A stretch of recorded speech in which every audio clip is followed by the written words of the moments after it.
Assalamualaikum warahmatullahi wabarakatuh.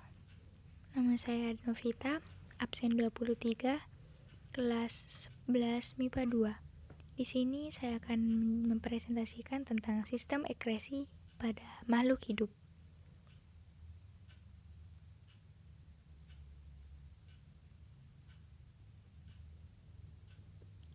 Sistem ekresi pada manusia itu dibagi menjadi 4, yaitu ginjal, hati, kulit, dan paru-paru.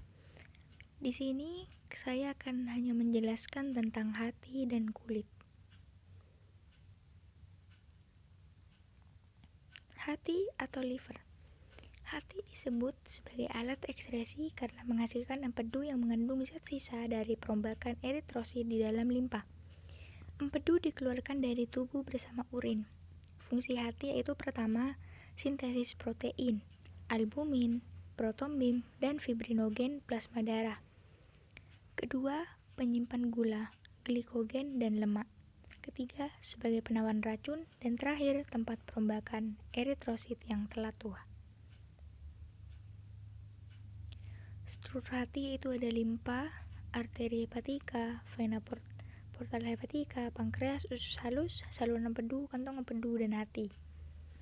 Vena hepatika itu berfungsi mengangkut darah, terdeoksigenasi, dan darah yang telah disaring oleh hati adalah darah dari lambung, usus halus, usus besar, pankreas ke vena cava inferior. Vena centralis. Pada bagian tengah tiap lobulus, vena bergabung menjadi vena yang lebih besar dan membentuk vena hepatika yang selanjutnya menuju ke dalam vena cava interior. Laguna adalah ruangan yang memisahkan antara satu lobulus dengan lobulus lainnya. Diafragma ini merupakan membran otot yang memisahkan dada dari perut. Kantung empedu ini merupakan bagian dari sistem empedu yang berfungsi dalam reservoir penyimpanan untuk empedu. Arteri hepatika adalah sebuah arteri yang berfungsi dalam mendistribusikan darah ke hati. Pankreas dari empedu setelah lambung bagian duodenum dari usus halus.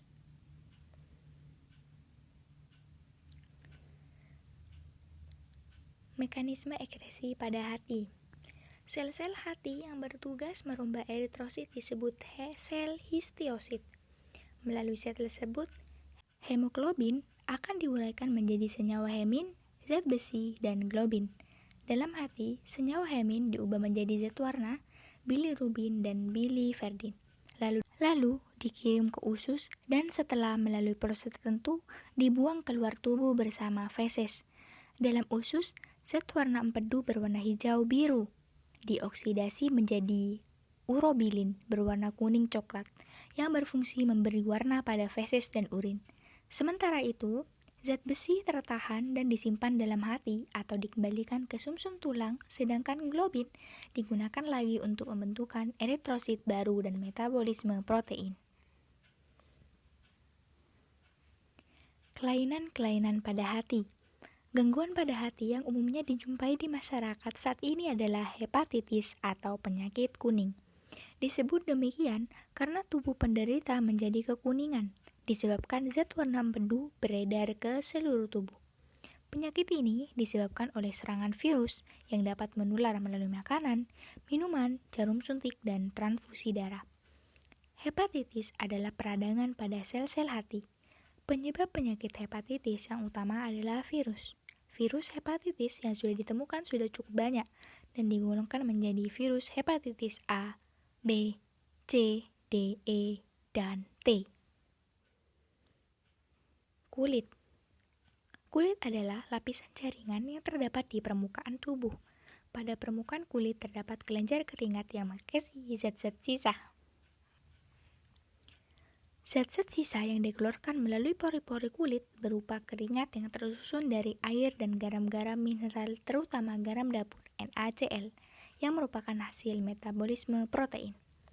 Selain sebagai alat pengeluaran, fungsi kulit sebagai berikut, yaitu sebagai pelindung terhadap kerusakan fisik karena gesekan penyinaran kuman-kuman panas dan zat kimia.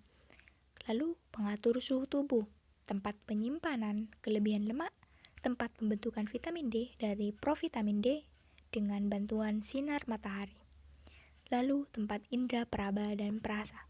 Kulit manusia tersusun dari 3 lapisan, yaitu kulit ari atau epidermis, kulit jangat atau dermis, dan jaringan ikat bawah kulit atau hipodermis. Fungsi masing-masing struktur, yaitu epidermis atau kulit ari. Epidermis atau kulit ari. Epidermis tersusun oleh sejumlah lapisan sel yang pada dasarnya terdiri atas 2 lapisan, yaitu lapisan tanduk dan lapisan Malpighi. 2. Dermis atau kulit jangat merupakan lapisan kulit di bawah epidermis. Dalam lapisan itu terdapat beberapa jaringan, yaitu kelenjar keringat, kelenjar minyak, pembuluh darah, ujung-ujung saraf. Yang ketiga, jaringan ikat bawah kulit. Di bagian ini terdapat jaringan lemak atau adiposa. Fungsinya antara lain untuk penahan suhu tubuh dan cadangan makanan. Mekanisme pengeluaran keringat. Proses pengeluaran keringat dipengaruhi oleh hipotalamus yang menghasilkan enzim bradykinin. Enzim bradykinin mempengaruhi kerja kelenjar keringat untuk mengeluarkan keringat.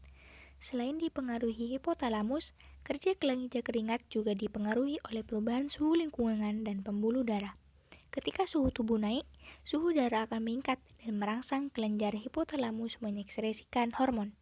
Hormon yang diekskresikan ini masuk ke darah dan merangsang pembuluh darah untuk melebar, sehingga kecepatan aliran darah menurun dan kelenjar keringat memproduksi keringat. Dengan demikian, suhu tubuh menurun. Penyakit kulit itu ada skalbies, eksim, jerawat, biang keringat, dan lain-lain seperti yang Anda bisa lihat di gambar. Mungkin itu saja yang dapat saya sampaikan tentang ekspresi pada manusia meliputi hati dan kulit. Sekian, terima kasih. Wassalamualaikum warahmatullahi wabarakatuh.